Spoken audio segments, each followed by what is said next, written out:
Friends, मैं पूनम राय। आज एक बार फिर मैं दोहराना चाहूँगी बेटा कि ये पूरा पैराग्राफ पढ़ने का मेरा मतलब यही होता है कि आप लोग पॉइंट टू पॉइंट हर चीज़ को समझ सकें, हर बिंदु आपके दिमाग में बना रहे, जिसे कहीं से क्वेश्चन उठाया जाता है तो आप आंसर दे सकें।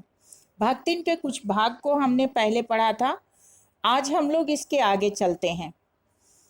दिन भर के कार्यभार से छुट्टी पाकर जब अपना लेखन कार्य समाप्त करने के भाव से बैठती हैं और कोई कविता छंदबद्ध करके लिखने बैठती हैं, तब छात्रावास की रोशनी बुझ चुकी होती है। कहने का तात्पर्य कि उस समय बहुत रात हो गई होती है।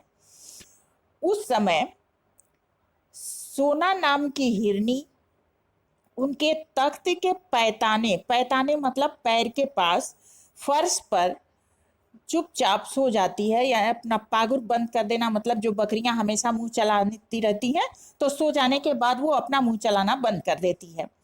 बसंत नाम का कुत्ता छोटी मचिया पर बैठकर अपने पंजों में मुंह छिपा लेता है और सुख की नींद सो लेता है। गोधूली नामक बिल्ली तकिए पर सिकुड़कर सो जाती है, मेरे अर्थात महादेवी वर्मा के तकिए पर महादेवी को रात की निस्तब्धता में अकेले न रहना पड़े, ऐसा विचार करके भक्तिन एक कोने में दरी के आसन पर बैठ जाती है और बिजली की चकाचौंध से मिचमिचाती, बिजली की तेज रोशनी होती है जिसमें भक्तिन की आंखें पूरी तरह से खुलती नहीं है, लेकिन वो ऊँघती नहीं है, अर्थात उसे नींद नहीं आती। वो अपने मालकिन के लिए पूरी रात जगी रहती है, जब तक कि वो जगी रहती हैं, और उनके सिर उठाते ही वो उनका अनुसरण करने लगती है। उसे ये लगता है कि उन्हें कुछ आवश्यकता है। यदि महादेवी वर्मा सिरहाने पर रखे रैक की ओर देखती हैं तो भक्तिन झट से उठकर उनसे आवश्यक पुस्तक का रंग पूछती है। यदि वे कलम रख देती हैं तो स्याही उठाकर लेती आती है, और यदि कागज एक ओर सरका देती हैं तो वो झट से दूसरी फाइल खोल देती है। बहुत रात गए सोने पर भी महादेवी जल्दी उठ जाती हैं, लेकिन उनसे भी पहले भक्तिन को जागना पड़ता है, क्योंकि सोना बाहर जाने के लिए व्याकुल होता रहती है। बसंत भी अपने नित्य कर्म के लिए दरवाजा खुलवाना चाहता है, और गोधूली जो चिड़िया है वो चहचहाहट से घर को भर देती है।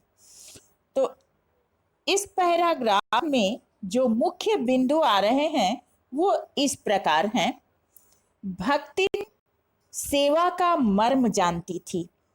आप कैसे कह सकते हैं? वास्तव में भक्ति महादेवी की हर इच्छा और आवश्यकता को तत्काल पूरा करने का प्रयत्न करती थी। वह एक सच्चे भक्त के समान अपनी मालकिन पर नजरें टिकाए रखती थी।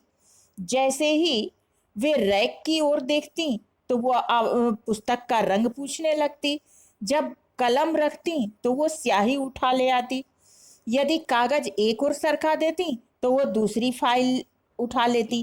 कहने का तात्पर्य ये कि भक्तिन उनके दिमाग में क्या चल रहा है उसको समझने का प्रयास करती थी।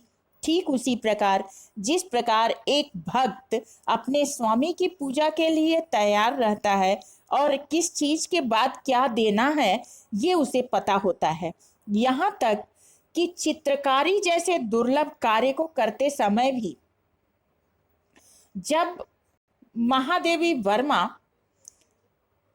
बैठती थी तो उसमें भी, क्योंकि उसे चित्रकारी नहीं आती थी इसलिए यहाँ दुर्लभ कार्य कहा गया है, उस समय भी वह अपने लिए अवसर ढूंढ ही लेती थी। तो इस प्रकार हम कह सकते हैं कि भक्तिन सेवा धर्म का मर्म जानती थी।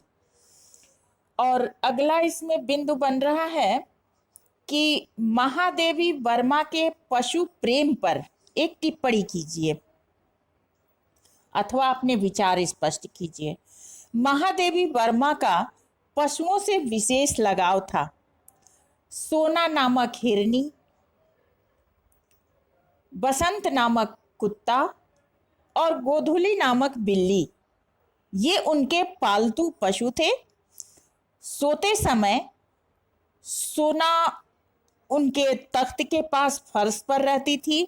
बसंत कुत्ता छोटी मचिया पर सोता था और गोधुली नामक बिल्ली महादेवी वर्मा के तकिए के पास सोती थी। तो इस पैराग्राफ में इनके पशु प्रेम को स्पष्ट देखा जा सकता है। तो आज के लिए इतना ही काफ़ी। नेक्स्ट वीडियो में अगले पैराग्राफ के साथ मिलते हैं, तब तक के लिए धन्यवाद।